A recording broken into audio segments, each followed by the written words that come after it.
Meet George Jetson. Boob Tube Boys is the name of this podcast. We talk about TV shows together. I'm Brian Van Lee. Your host, Van Lee. And Spencer Hendricks is... Your host, Spencer Hendricks. ...is here too. Spencer, do you want to sing your name?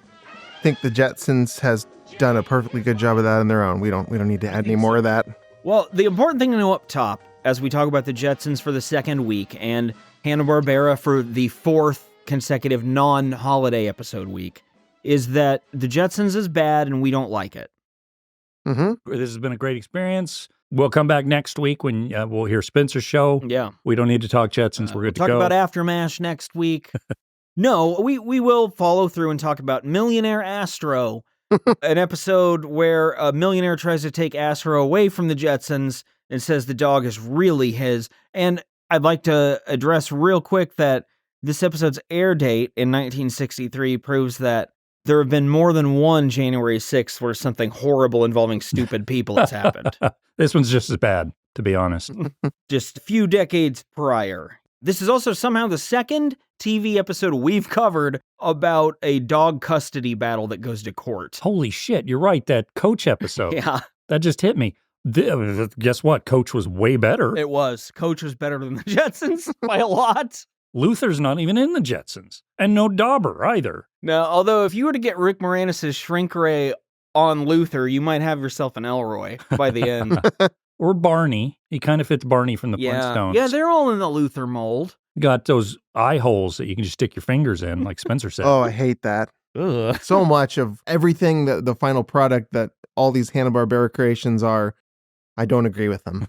I don't like it. I don't like where they've taken us to a dark place. We're going to talk about things that aren't the Jetsons after we talk about the Jetsons. And we're also going to introduce a new show to cover, thank God, for the next couple of weeks as Boob to Hot Potato. That's called giving your audience something to look forward to. It's exactly what I'm doing. And I'm also going to rip this Band-Aid off and just start talking about Millionaire Astro, the season 1 episode, because there is only season 1 of the show's original 6-month run before being immediately canceled for being bad and no one watching it. That's my favorite part about this, because I've always had this thought in my head that the Flintstones and the Jetsons were brilliant and everyone loved them, and come to find out they really weren't. I mean, outside of the Flintstones for like 2 seasons, they were not ratings darlings. They were not critical darlings. Surprising. And they are bad, so it makes sense. I couldn't wait to be like, I wonder what the little wonderful gem moments I missed as a kid that I can find as an adult and appreciate. There's none. No, all coal. It's really funny, too, because, like, we've covered older shows where we were a bit baffled by how popular they were or by how well-liked they were because we didn't necessarily see it. Well, in this case, everyone just agreed with us at the time of airing. Mm-hmm. These shows are not good. Oh, I can tell you guys my memory of the Jetsons as a child. I watched an episode, and I don't remember which one, it may have been from the run in the 80s, where Judy is like a fan of a pop star, and apparently this pop star is a thing where you can write in lyrics to songs, and if he likes them, he'll write a song about it and seemingly not get sued. The problem is Judy writes her shitty love song because Judy's not good at anything. Right. Not even dancing, we know that. So well, she knows the latest. It doesn't mean she's good at it. The swivel. Then Elroy writes a letter to his friend as like a pen pal, and they have a secret language that they write in that no one else knows. Unfortunately, the letters get mixed up. So the secret language letter goes to the pop star. Then Judy finds out, oh my God, he wrote a song using my lyrics. They tune into the Ed O'Neill show. What's that guy, Ed Sullivan show? Or whatever? That's right. Ed O'Neill. The Ed O'Neill show is Married with Children. Yeah, it's just where he sits on his recliner and complains. Or Modern Family. So they tune in, and what do they hear? Not Judy's lyrics, but they hear "eep up orc that means I love you," because that was Elroy's language. But then the guy I remember made it a that love song. too. Do you remember this? I remember the song only. Yeah. So it sounds that's what I kind of remember. familiar, I will say. And I think I probably saw all the Jetsons because there's not many of them. And I watched a lot of Jetsons as a kid. This would have been 30 years. I wouldn't be shocked if I had also seen them There's all just either. not that many. And if you have more than one memory of watching the Jetsons, there's a good chance you saw a bunch of them. Yeah, now I have some current ones. Which Yeah, that's problem. the unfortunate thing. There's where childhood me told adult me a narrative that you enjoyed this as a kid and you'll find something to enjoy about as an adult too. Nope. Nope. No, you won't. 5 episodes later, the intro to the show's the same. So I don't need to talk about that. I do need to talk about the fact we see George's workplace finally. Spacely space sprockets. And a narrator, because this episode has one. And I will present to you the fact that this narrator does nothing. Nothing at all. He doesn't need to be there. From context clues, you get everything on your own. You don't need narration. I don't know why they did this. Supposed to be funny, maybe? I don't know when they're trying to be funny. No. I don't either. It was bizarre, and I actually watched these out of order on accident. I watched this one first, which I normally try to do it in the same... The plot probably was ruined for you then. You don't know what happened to Judy between episodes 11 and 16. There's the thing. It didn't matter at all, but I actually thought, like, wow, this one was bad. I hope the next one's better. Oh, no. No, this is definitely, like, it's absolutely not a worse episode than the one we just watched, the one we talked about last week. No, they're both horrible. Yep. The narrator tells us that Astro, the Jetson family dog, is waiting outside of George's place of work for him because he misses him so much. We see Astro bully a security guard so that he can get inside and get at George. George is done for the day, though. He actually was going to be home soon anyway. He's walking or conveying on a belt out of work and complaining that he worked overtime until 3 p.m. That's supposed to be funny, I think. Yeah, and I guess they're trying to suggest that George's job is kind of cushy. That he's obviously doing well. That the future is. In the future, everyone's job is they push a button. That's it. Sure. And you only work an hour a day, but he had worked 3 hours, Spencer. Oh, he's worn out. So he doesn't go until noon? Pretty much. Well. Yeah, and he's so worn out, and he tells his robot receptionist he needs to go take a bath in sound waves. It sounded kind of nice. I don't know. For some reason, I was like, I'm curious about that. I mean, that's what every listener of the Boob Tube Boys does. We're bathing our audience in sound waves right now. By the way, this whole robot working at the Jetson business or whatever is a switchboard robot. There's a switchboard like you would connect the lines. We still use those. That's my favorite part about this is the 1960s people were like, there's no way there's not a fucking switchboard. Yeah. You mean to tell me you think there's a way out of switchboard technology? We have a switchboard here, which will not change because we can't come up with the technology to fix that. But we're not going to use like a person to operate it. We're going to have a fully autonomous robot. Yeah. Yet we can't figure out switchboards. And fully operating corporations in the sky. No, switchboards, though. That was the first thing they brought up there when they started the Sky business. We're going to need switchboard stuff. The switches, the boards, all of it. They did, however, automate juries, as we figure out later on. Yeah. Which is another big old switchboard, basically.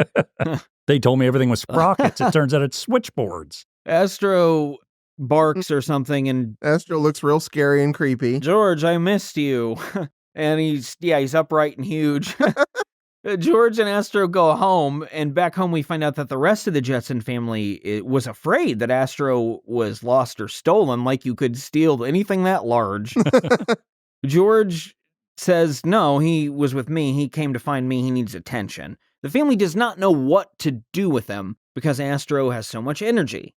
George pouts for a while, and then everyone doles their attention out to George really creepily and kisses him and tells him he's number one.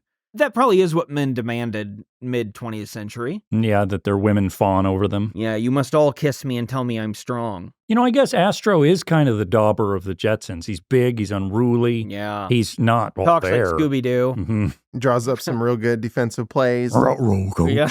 Isn't that what Dauber did as defense? I think. I think either that or special teams. It would make sense that he would stand in the way of someone doing something. George decides the best way to burn off Astro's energy is to take him onto the conveyor belt for a walk. Well, that thing is terrifying. Mm-hmm. Well, scariest thing. It doesn't work out. It ends up with George stranded on the conveyor belt. Oh, boy. George is mad and says, Astro, you need to take a walk. And Astro cries and apologizes in dog speak. George accepts that apology and says, hey, though, what an apology. If this was TV, you'd win an Academy Award. That's never happened. That's not what those are for. And certainly not for this show. No, or any TV. But if they ever accept TV, it will not be the Jetsons. I just don't like Astro. Something about him, I just don't like him. Well, I usually like the dog. He's not a dog. He's a He dauber. comes across like an old man. I don't know why. Sure. He's too big. He's too aggressive. And I'm sorry, the walking around like a person. Put him on all fours. Especially in the scenes where he's got his arm around George like a friend would do, except it's a dog doing it. It's just a dog using his arm in that sort of self-aware way is very disturbing. I don't like it. It's probably the most fucked up thing I've ever seen. Well, no, that is what it is, though, because once you give a dog opposable thumbs, It's over. what are we gonna do? I mean, they're gonna start figuring stuff out really fast. And Astro, he's using doors. I mean, This is like those Planet of the Apes movies. We're seeing the ape Caesar turn into Except they're what they trying to are. pawn it off as something On cute dog, when it's like, yeah. yeah, I'm not fooled. You're showing me something horrible. I'm gonna tell you right now, spoilers, Astro does not end up keeping the money he might have, but it's a good thing. Because if you gave the resources to this monster, I don't know what would have happened. Probably would have bought Twitter. I Oh. do want to talk too about their weird little exercise thing that they're trying to make Astro go on that he's really afraid of and cries. Is a weird treadmill suspended over midair. Right. It reminded me of the moon door or whatever in Game of Thrones, Yeah. where they throw him out of that. It looks like the sort of thing Tom Cruise would be like, I want on that. Put me on that. Yeah, I want to feel like my life is in danger as I do my horrible exercise. And I get why Astro doesn't want to be on that. He's crying, and it takes a lot to make that scary guy cry. The doorbell rings after all this nonsense, and we meet a mustachioed lawyer named Withers, who represents a wealthy client named J.P. Rockets. He asks George if George happens to have a dog. And when the answer to that is yes, Withers asks a series of other questions about said dog. Is your dog 5'9", weight 115, and answers to the name of Trowelfaz? Trowelfaz? Trowelfaz? Yuck. So, a few things. He has the right reaction to Trowelfaz. In a way, it is disgusting, but also it's the best name in the show. It's pretty cool. It's not George.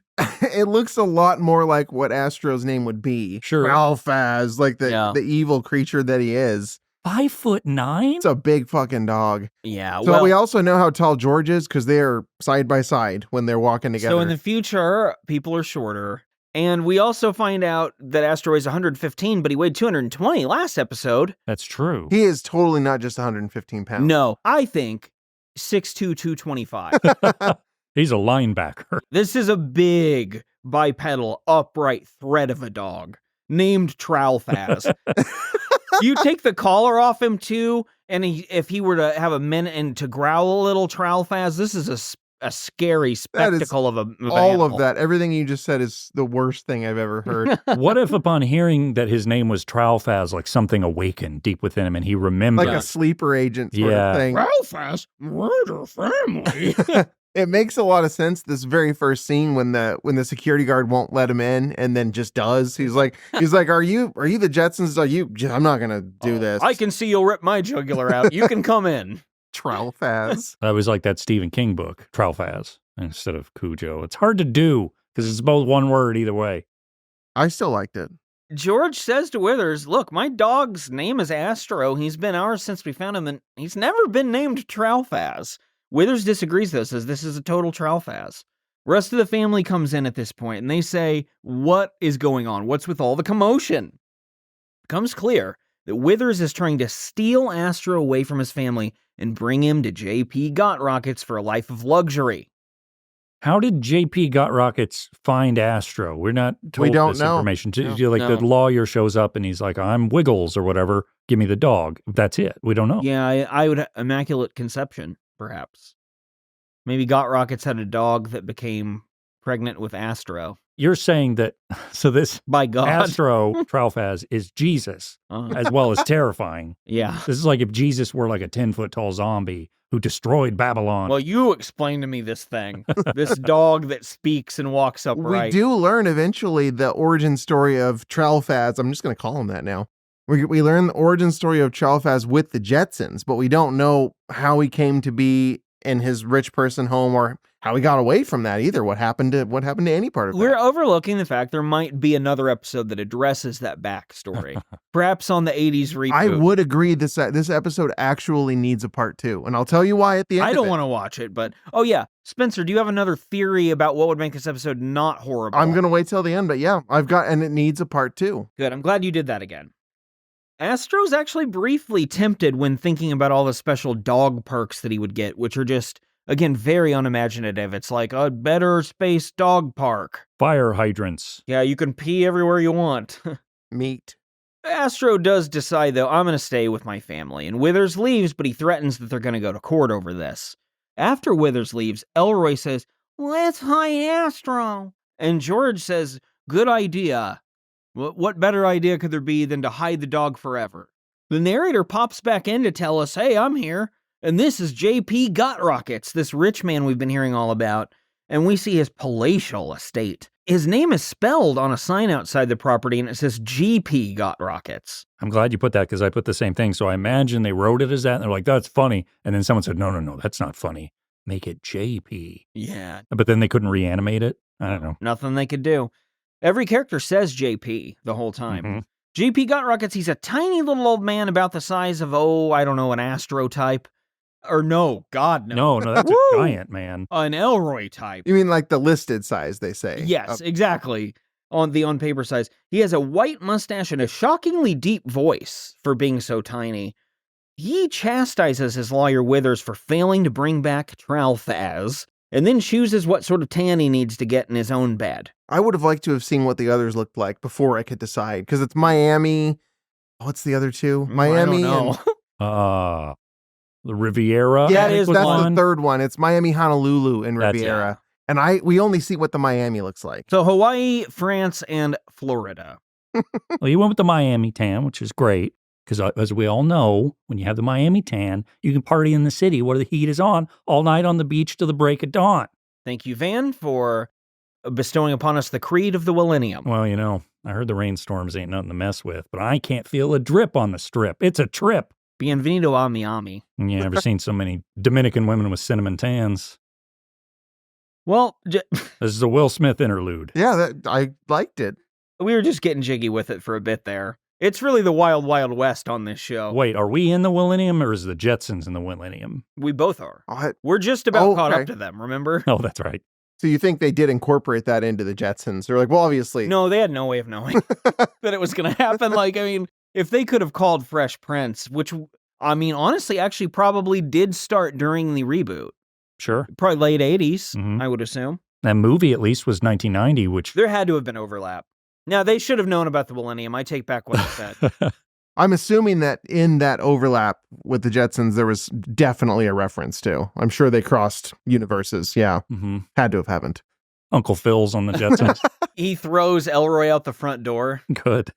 Withers does, for his part, explain to the rich man. He says, look, I think Tralfaz is happier with the Jetsons. He likes it there. He chose to stay, and this is an autonomous being, this Astro/Tralfaz. But JP says, I would like to proceed with the court case. I am very wealthy and will always get what I want. Says if you can't do this, Withers, I'll send you to night court where you have to deal with John Larroquette and Bull. Uh-huh. And that, understandably, is terrifying. That's upsetting to Withers. Bull is a real dauber of night court. He actually is, yeah. I actually enjoyed watching him in their shitty animation style get his Miami tan as he threatened Withers. And it did happen. And then he turned around and got on the other side. That's honestly as lively as the animation's ever been in this show. The Jetsons, back at their little sky house, they're busy dressing Astro up in human clothes so that they can say he is their Uncle Charlie. But Astro sucks at sitting like a human. Because that's the thing, is he's really tiptoeing around the uncanny valley of what kind of mammal thing he is. He can stand like a human, but he can't sit like one. Normally I'd say no one would believe this is a human, but I wouldn't believe it's a dog either. So I get this choice. Withers shows up with a court order to claim Astro/Tralfaz, but Elroy has already hidden Astro in the closet. Withers starts looking around the house and even goes ahead and finds Astro in the closet, but buys that he's Uncle Charlie because, again, this is a 5'9", hairy, kind of Bigfoot type thing. He thinks it could be a human. And it's dressed like Darkwing Duck. So like a flasher, kind of. Very slowly, Withers realizes, I don't think the dog man in the closet is just a regular man. I think it's a dog. And he lures Astro out with a full-size steak, which would do it for me too. Where'd that come from? He had this full, ribeye steak? I think that's just something he's always got with him. Withers, one of his things is pocket full of raw meat. You know what, though? If he knew, I'm going after a dog, I better be prepared. He thought, what a dog's like That's true. steak, so kept it in his pants. He That's just what you want out of shoved a it in good there. lawyer. I wonder if he's used to that. Yeah, do you typically when you get near a lawyer, you can start to smell the raw meat. Oh, yeah, it's one of the stereotypes about lawyers. But that's only dog lawyers. You ever hear one about the lawyer and the T-bone? The stupid, boring chase scene happens with Astro and That was Withers. a while, This too. is like a Holmes and Yo-Yo style, like, we're killing time. Another show I longed for while watching the Jetsons. I hate it in live action. In animation, it's just pointless. Mm-hmm. You can have some physical charisma as... I'm about to do a thing. I can't believe I'm doing this again. I'm about to praise Kevin James for having a little bit of physical charisma, knowing how to make a little bit of a slip and a fall, something that looks jarring. You have to be able to do something like that to make physical comedy succeed. And I'm not even saying he succeeded most of the time, and I'm not really the best judge, as we've established. None of us are big physical comedy fans necessarily. No need to be. There's better, more involved and deeper layers of comedy we can address as opposed to just like that guy fell and it was fucking hilarious. And you can do it in better, subtler ways too, like in conjunction with something going on in the scene. Have something funny happen. It doesn't have to be a fall or a chase. And also that's just a really good summarization of the Jetsons. You can do it better and subtler. So are the Jetsons' closets just full of hats? Yeah. I'm assuming. Well, because of the last episode, they've got all the cosmonautuses in there. Buy a lot of hats. Yeah, a lot of hats. I have another question that this whole thing with Tralfaz brought up in me, which is, given his size and abilities and everything, what all does he require? Does he have his own room and stuff? He would need probably like a bed. I guess we don't see it. Yeah, the layout of the house does not make any sense. I don't know if they've got entire other rooms back there outside of the circle that we see, but there's got to be some space for him. Well, and there's the bit where George is running to something or other, and we see the animation stuff where they just cycle the background again. He runs past the living room 5 times. Just like in the front so where we see the couch. I think you said it literally was double-digit times. It was like 14 couches. Yeah. This was 5 or 6 living rooms. They did not want to draw more than like 3 backgrounds for an episode. Withers eventually gives up on this, though, as did I as a viewer. He comes back and serves the Jetsons a summons and says, well, you know, I'll see you in court. He should have just done this at the beginning. Would have saved us about 15 minutes. The Jetsons are at a loss for what to do, and then George says a real stupid pun that I really felt the need to highlight. What do we do now, dear? I don't know. It'll take a Perry Spacer to save Astro now. You think they'll still be talking about Perry Mason in 100 years then? You know, they did reboot it. That's Did true. they? It had more staying power than I would have thought, but that's still just like, what's a popular lawyer on Of the TV now? time. Let's use that, and they'll still be talking about it. I don't think Perry Mason took too many dog cases, to be honest. Maybe he did. I think he did slightly more high-profile things than that. Do you think the writers just had like a list of pop culture titles that had Ace in them anywhere so they could turn it into space something? It was the laziest reach I've maybe ever seen. Yeah, it's embarrassing. Did Perry Mason have the wheelchair? Is that him? I don't think so. No, he was fully mobile, I believe. He could Oh, do all sorts of... that's Flips. Ironsides. He did a lot of Flips? Yeah. Wasn't he just an old man? He did a lot of like 450 splashes. Is that big Raymond Burr guy was the Yeah. original Perry Mason. Raymond Burr? Yeah. The guy who killed... Who we have talked about him before. When did we talk about Raymond Burr? What's the Aaron Burr Aaron you're Burr, thinking yeah. of? Oh, Yeah. right, that's right. Because for a little bit, I was like, did I really just mess that up? Yeah, no, it's actually Raymond Burr. And we Okay. probably did talk about him, I imagine, at some point. Aaron Burr never on TV. Raymond Burr is kind of ironic because he's actually covered in thistles. Or he's just really cold all the time. So it's like, And he's "Brr." telling everybody, Deborah, Raymond Burr. Oh, gee, Ray, I'm quite warm up here. I would figure it's so big. I do think that's how Ray Romano's character would express being cold, too. He doesn't think much deeper than that. Raymond Burr. Raymond, turn the fucking heat on. Oh, let's go to the courtroom. It's time for the big Got Rockets v. Jetson case of 2062. Both sides are nervous about the results. Withers testifies to the old bushy eyebrowed judge. Who talks like Huckleberry Hound, and He I does. hate that voice. It's really annoying and grating. I don't understand it. It's one of those voices, and I already said this about Elroy's voice, Dawes Butler, but it's a voice that shouldn't be a voice. And it just hits my head, and it breaks it, and I go, why is that sound a sound that happens from human beings' mouth? Why are you going to be a judge? But it's, don't like it. George tries to offer a rebuttal to Withers and explain how the dog has become a member of the family now. It's a real emotional plea. But Withers objects and the judge kicks George off the stand. You know, because lawyers. There's a lot of that sort of humor. Yeah, and the stars of this scene are the fake jury, the robot jury, and the fact that the judge doesn't actually hold his gavel. It's a contraption in the desk that comes up when he wants That's funny. it to. I didn't even notice And that. he pushes a button. So he pushes a button, it comes out. Those are the gavels. futuristic things they believed would carry this court scene. Yeah, there's through an to the automated end. jury. Would either of you like to describe the jury? Box with eyeball. Okay, there you go. It is one of the better characters in the episode, too. Has some depth. Yeah, there's something behind Really it. does. You got a sense of justice with it. Mhm. You know, it's considering all options. Lots of dials. I like how it actually did have to go into the room to deliberate after the case, even though it's a robot that presumably can just come up with the verdict on the fly with the facts. It still went and thought about it. Oh, yeah, and I imagined it's got a single tear went down its front panel It's one eye. as it made its choice. Does it get in conflict with itself and have a hung jury situation? And like, If it does, it starts smoking. I was going to say, does it malfunction and break down? One angry robot. See, now we've already come up with many ideas as to why this is perhaps the best Jetsons character and deserves its own episode. Well, and it's full of surprises because after the trial, I'm getting ahead of myself. It goes to deliberate and it goes in the other room and fucking wheels come from out of nowhere. I didn't expect that at all. Yeah, it's probably got all sorts of stuff. It's probably got wings. Wings, the all-seeing eye, you name it. The Flying Jury of 2062. One thing, I guess, is the same as it is now, which is dogs can't testify in court. Because Of all the other rights they've got, Yeah. they can't testify. Astro is denied. Elroy, though, who is all of 10 years old and 1 feet tall, he takes a stand and he says, I found Astro digging for mineral deposits in the park when I was a baby. Astro ran up and said, I need help getting away from the dog catcher. My favorite line out of all of this is Elroy says, I had just dug a real swell hole.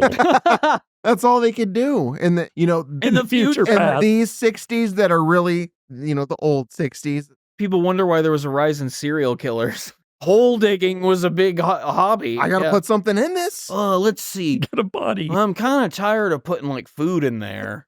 What if somebody was alive and then wasn't? I could put my garbage, but I've been burning that. So, Turns out the dog catcher in this flashback again confused Astro for a human. This is a running theme. So Astro was able to avoid detection and become a member of the Jetson family. Not just a human.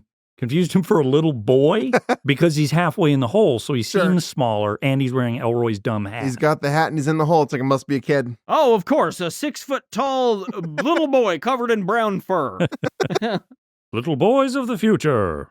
In the present, in the courtroom, we see Elroy and Astro begin crying at the idea of losing one another. The sort of thing that in a real show could pull at the heartstrings. In this show, I was just like, how much time is left? Withers delivers his final arguments to the big box jury thing. And then the machine quickly says, oh yeah, I think Astro should go back to JP Got Rockets, with very little thought. But I mean, it is a machine. It's just going to go with the facts. And I guess legally, JP Got Rockets has a better case. I don't know. Slam dunk. I think legally this means Astro is Tralfaz, as far as I'm concerned. And he's been Trailfast to me this whole all time. along, yeah. He is in my Makes heart. sense. The Jetsons will get visiting hours, still very upsetting. The Jetson family begins to cry as JP carries huge Astro around. This is actually kind of a funny visual gag, because Astro is 3 times the size of JP. Jurassic Park. I fucking wish. Don't say better things while we're talking about the Jetsons. But that's everything. Oh, yeah. That's why it's okay to talk about the Flintstones. It's the same level of bad. Macaroni. A thick wall. No matter what words you say, they're I better love than the macaroni Jetsons. and thick walls. Elbow. I guess that's A kind of kind related of to macaroni, yeah. Tralfaz and JP are back at the Got Rockets estate, and Astro's living the good life now. He's unfazed, though. He doesn't even care about his fire hydrants or pile of stakes that shoot out of the sky, which, again, I do want that. Yeah, I mean, JP Got Rocket's going to adopt me. Yeah, It'd be fine. I'd be Me his too. dog. That house is so big, the Sky Mansion, you could not even see him, and he's going to die soon. None of this gives any joy to Astro except for biting JP Got Rockets when they play fetch. This is something the narrator tells us, I believe. Oh, yeah, by the way, the narrator came back at some point. I just thought since I watched these out of order that, I guess the Jetsons has a narrator. That is funny, yeah, and then the second that you watch 1-5 prior, nothing. Nothing.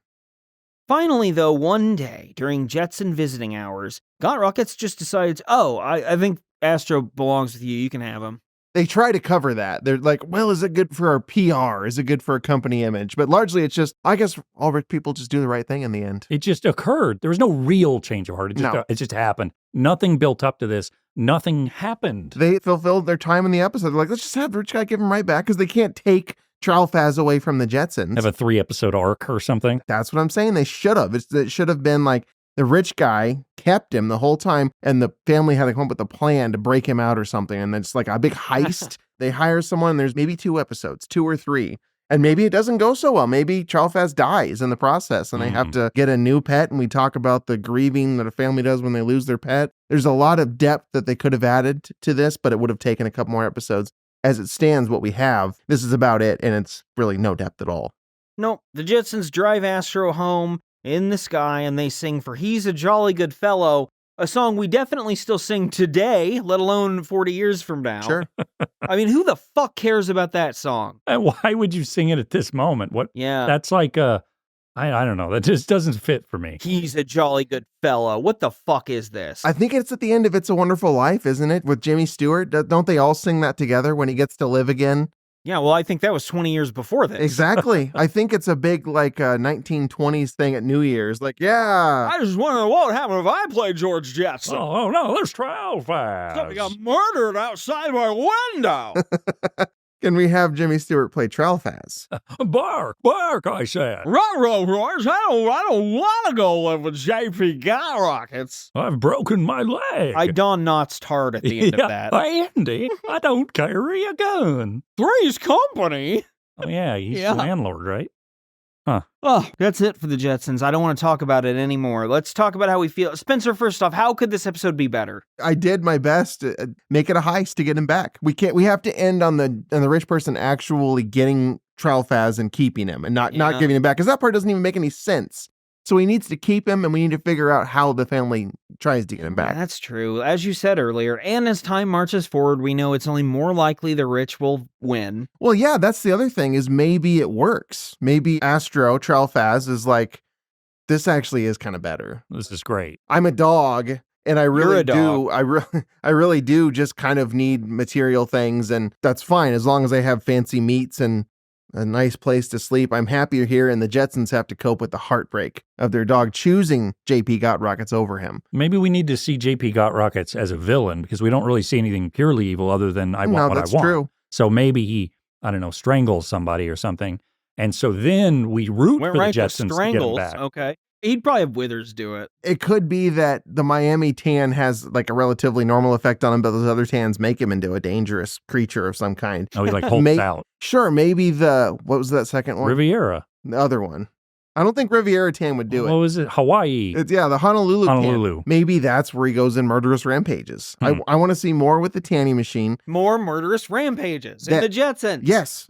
All of those things over the course of 2, 3, or 6 episodes, and just like a big thing that goes together, and that's the whole season arc. I want to see that. I think I've said anything I could possibly say about these Hanna Barbera shows that would be of any value. Do you guys have anything to add? My last note is that I think it's hilarious that this is 5 episodes past the last one, and already by this point, Scotch Tape has said, fuck this, and they're out. Their ad is gone. Maybe their sales went way down after that. Everyone's watching the Jetsons like, I don't know. There were all sorts of people going into their local market saying, excuse me, I'd just like to inform you I will not be buying the Scotch Tape because I hate the Jetsons. Well, we might be done talking about the Jetsons and the Flintstones, and we might... And Mighty Mightor. And Mighty Mightor and Inchai Private Eye and Captain Caveman, Hong Kong Phooey. And we are going to be continuing Boob Tube Hot Potato as Van selects a show for Spencer. But before we do any of that, I'd like to talk about the state of popular television. Because the calendar has turned over to 2024. And this is a TV show podcast. And for those reasons, I thought it'd be fun to look at what TV shows people are watching now, and if you guys know anything about them, if I know anything about them. So the article I found was published by Variety midway through 2023, and it seems like it actually has concrete stats for the 2022-23 TV season. So recent stuff. But about 6 months behind, so it's not accounting for the most recent fall season as we record this. So we're operating a bit behind the times, but I think this is going to give us a good snapshot of where like network television and cable TV are now as we enter a new year. What kind of things people are watching. But I also really just thought it would be fun to find out, as I think all of us, aside from what we watch for this show, it's probably going to be stuff that's a little more niche. I will say I was surprised by some of the results. So, of the top 10 shows on this list by viewership, 3 of them were sporting events, so I'm not counting those. I can't think of what that one is. The big one, the football, The Super Bowl. That's the one. No, these right? these are just shows. So it was all TV shows, all like 3 Fright Night or whatever. Yeah, right. Friday like Night Monday Lights. Night Football. Oh, okay. I see what you're saying. So I'm omitting those. We're not guessing those. We're focusing on the other 7. Number 1, I think, was Monday Night Football, perhaps. One of the footballs. Number 2, I'm not going to have you guys guess. We're just going to talk about them. Yellowstone. It's on the Paramount Network. The series follows the Dutton family, owners of the largest ranch in Montana, the Yellowstone Dutton Ranch, commonly called Yellowstone. The plot revolves around the family drama at the ranch and the bordering Broken Rock Indian Reservation, Yellowstone National Park, and developers. Kevin Costner's there. Yeah, he's the main guy. So I got these synopses off Wikipedia. So my understanding is this is driven largely by boomer interest. I don't know. Yeah, I think it is a big boomer show, and like every middle-aged white guy you know loves Yellowstone. My fear is that I think that show paints the Native Americans as bad in that they want their dastardly, they want their black rock thing, but Kevin Costner's earned it, by God, and his family deserves Is this it. a modern setting? I think it's not that modern, but not that old. I think it's like the 1960s or something like that. Okay. But it is in the past. I think it might be modern. I don't know. I don't know either. You would think old Costner would try to be more sensitive after his little white savior dances with wolves stuff. And that may not be correct. That I may be completely misreading it, but I feel like they're painting the Native Americans as the bad guys in this. And in 2023, I think that's absurd. Yeah, I don't really know what the show's about. I was kind of surprised to see that up there. It's a good 2 million viewers ahead of the next show, too, which is Super popular. At number 4, the ever-venerable NCIS. Do you guys know Still? anything about what that even is? National crime is sad. That's, Yeah, I don't think that's you ain't lying. it. I don't know what it You guys, stands I for. think you're going to be shocked because I was. Did you guys know that it stands for Naval Criminal Investigative Service and is, I guess, about boat stuff? It's all maritime law? Yeah, I didn't know that at all. Well, now Huh. it sounds interesting. Yeah, now I want to watch it. And this is going to start a trend. Guess what it's on? CBS. Oh, shocker. So it's a boring procedural on CBS. You know what else is? FBI, which is the next show, It's number just called 5. FBI? FBI. The series centers on the inner workings of the New York City Field Office Criminal Division of the FBI. Booth's there. No, he's not. You know who is? Special Agent Maggie Bell, who commits deeply to the people she works with, as well as those she protects. Who else is there? Special Agent Omar Adam O.A. Zaidan, a West Point graduate from Queens who spent 2 years undercover for the DEA before being cherry-picked by the FBI. It sounds like any of these. O.A.? Yeah. That is not a good nickname. Hey, O.A. I'd like to see you say that to Omar Adam Zaidan's face. O.A. He's with the FBI, I hear. None of this stuff sounds interesting at all. No, it just sounds like every criminal Yeah. minds kind of show that there is now. And it's a safe audience, obviously. There's always going to be people who want that. And CBS, okay, I'm not shocked that CBS has all the top ones because I think of people who still watch like network TV, Thursday night at They 8. might tune in. Yeah, to that's CBS. a real CBS, CBS. and that's it. I bet they proudly have their Paramount Plus prescription. I'm going to prescribe you with a month of Paramount Two Plus. CC's of Yellowstone. Ugh. Which you guys might need for the show Spencer's about to cover. We'll get to that later. Oh, good. Some CBS is coming up then, huh? I think what's funny about doing this is multiple times we have covered a very well-known show from the distant past and talked so much about I don't understand. This was such a big deal.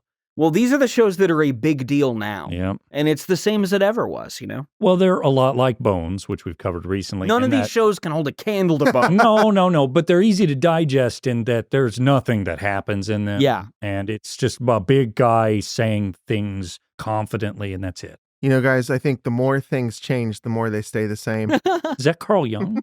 Yeah, the great farmer philosopher. Well, number 7 on the list, 7, 8, 9, 10 are unbroken by sports. It's a show that will make you guys say those other 3 shows were good. Young Sheldon, also on CBS.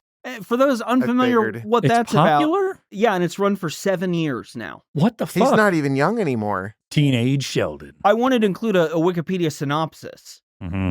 because I didn't really know what they're doing with this. The series, which begins in the fall of 1989, follows Sheldon Cooper's early life as a child prodigy in the fictional town of Medford, Texas. As he grows up, he tries to fit into a world of people, including his own family and friends, who struggle to cope with his intellectual capabilities and social ineptitude. Many episodes reference historic or pop culture events from the early 1990s, some of which are from the United States.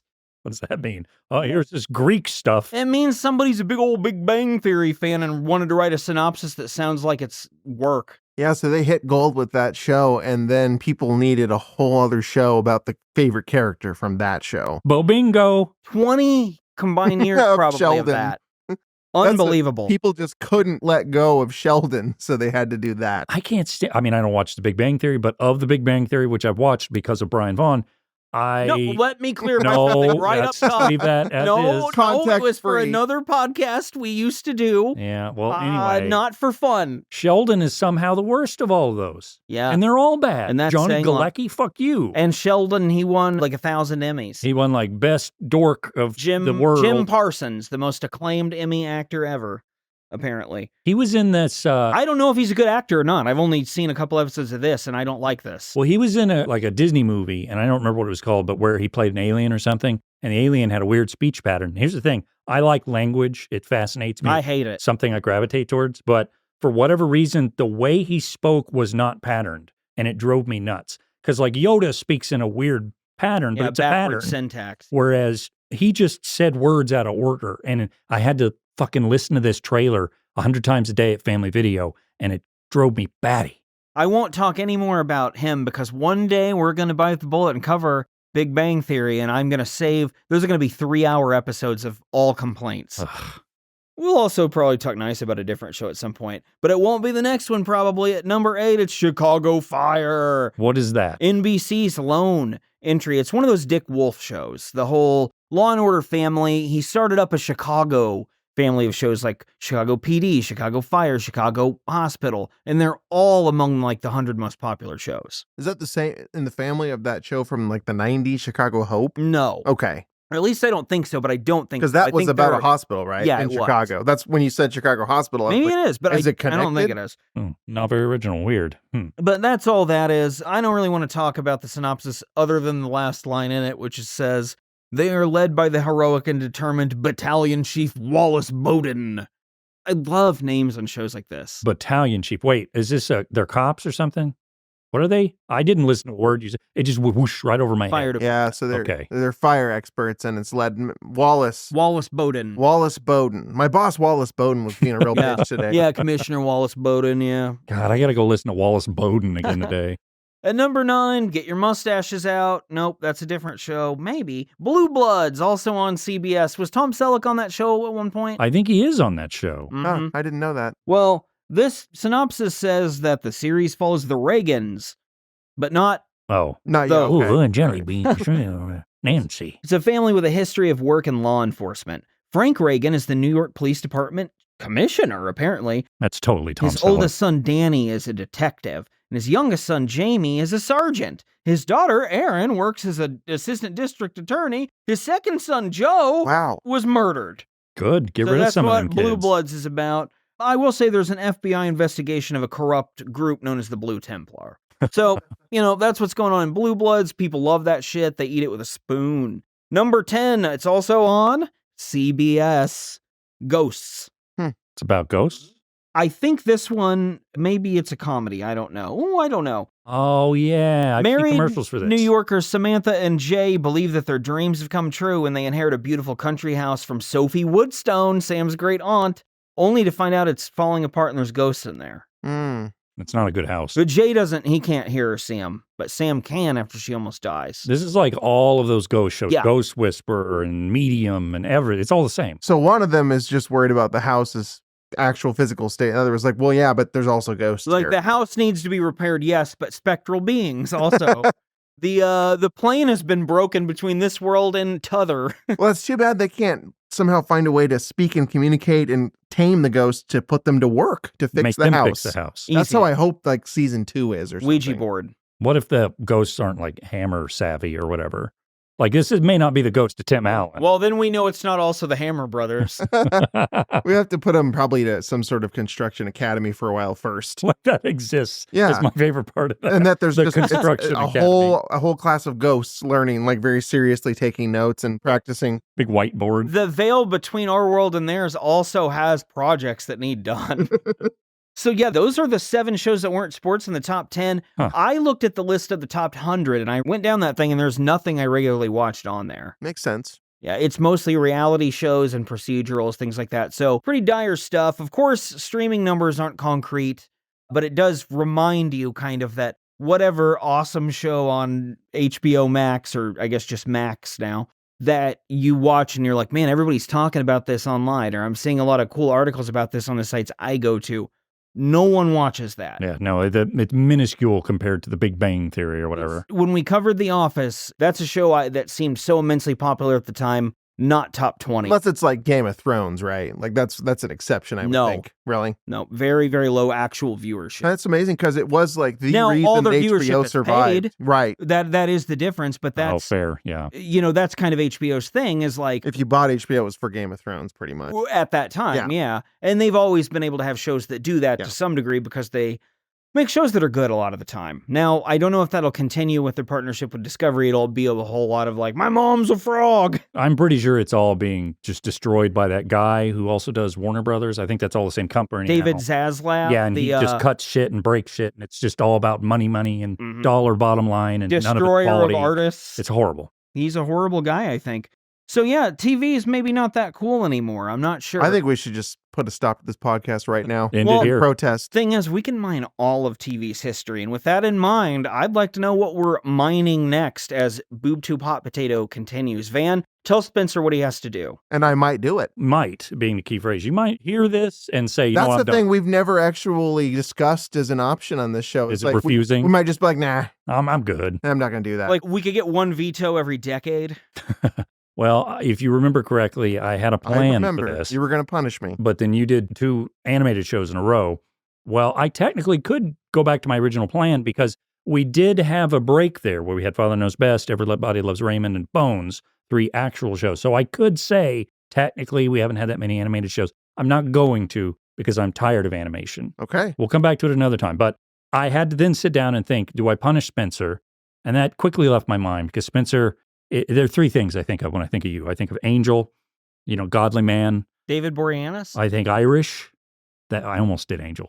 I think you're very Irish, and I think you're a 90s man. Okay. So he was alive for all of them. These 3 things, he's Irish, 90, godly man, what do they have in common that I could base a show around? And then someone reached out and they touched me. It was almost like a spirit touched me or an angel touched me. Therefore, I was touched by an angel. Okay. I know so little about that show. This is in our alley. And when we were growing up, I want to say that was everyone talked about their mom watching Touched by an Angel. And my kids, we would turn it off.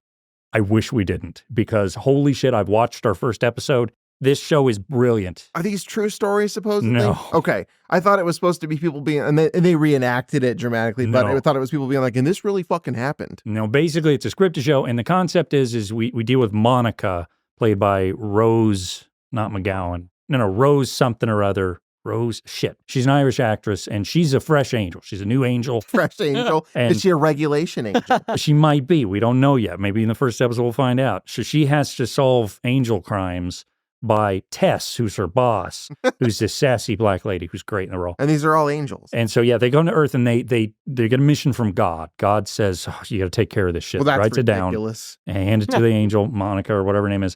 And she goes to the spot and then she has to figure out what the problem is and fix it. And I'll read you the synopses and we'll go from there. And by the way, lots of guest stars in this. First off, we'll be covering season 3, episode 17. And there's like 9 seasons of this, by the way. This is called The Angel of Death. Tess works with new angel Celeste. A magician promotes himself as the Angel of Death, but has a terrible secret from his past that haunts him. Celeste works as the magician's assistant. It's amazing because there's a magician. The magician is performed by Corbin Burnson. That's awesome. Also, special guest star in the episode featuring David Leisure. Oh, yeah. The return of Nick the Fish. That's amazing. David Leisure, childhood hero of mine. So we don't get the main angel in this one. We'll get her in the next episode, though. That is season 6, episode 26's Pandora's Box. Oh no, once you open that thing, there's no going back. Oh, wait till you hear this one. With a new computer in the house, a young daughter accidentally clicks a link to a porn site. When the father takes control to change the site, he becomes interested in online porn, and it starts to affect his home and work Is life. this a Kirk Becomes Cameron? interested. I think Kirk Cameron directed this, isn't it? Here's the thing. This one features, as the porn-addicted man, Gary Cole. Holy shit. Whoa. Who's great. Yeah. He's hilarious. Is this where his lumber character was formed in this Yep, one? Or must was it be, already yeah. done? Yeah, you've done a good thing here. I think these are going to be a lot of fun. Yeah, these are hour-long episodes, so you've okay. got your work ahead of you. But this is just like the collision of our podcasting and our after-podcast life where we go watch God movies. So it's going to be great. Yeah, we like to watch faith films together and pray. And a totally sincere fashion, too. And I just realized I haven't actually seen either of these episodes. The original first episode I selected featuring Stacy Keach, I have watched, where he was like a rodeo guy. Yeah, I bet he's a good guy. Nope. So he's a rodeo guy who's abandoned his family or something, and his son is now very wealthy and successful with his own rodeo as a business rodeo man. And then he has another son who Stacy Keach doesn't know exists. So it turns out Stacy Keach is dying. He doesn't know it until the angel reveals he's dying. So they all make up. Oh, well, at least he was able to, come to terms by the end of it. At one point, a little boy gets flung off of a horse. Oh. It's kind of great. All right, well, I think we have a lot to look forward to. But before we're touched by an angel, I'd like all of you listening to go ahead and check us out on YouTube. Follow us on there. Our episodes get uploaded there by Van.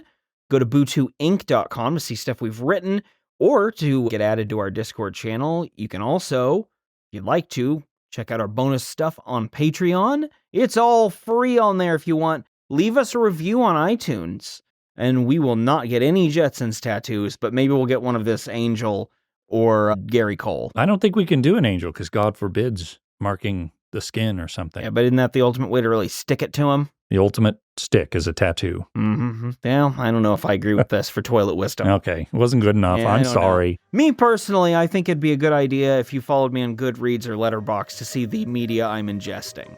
And I think you should never watch the Jetsons ever again.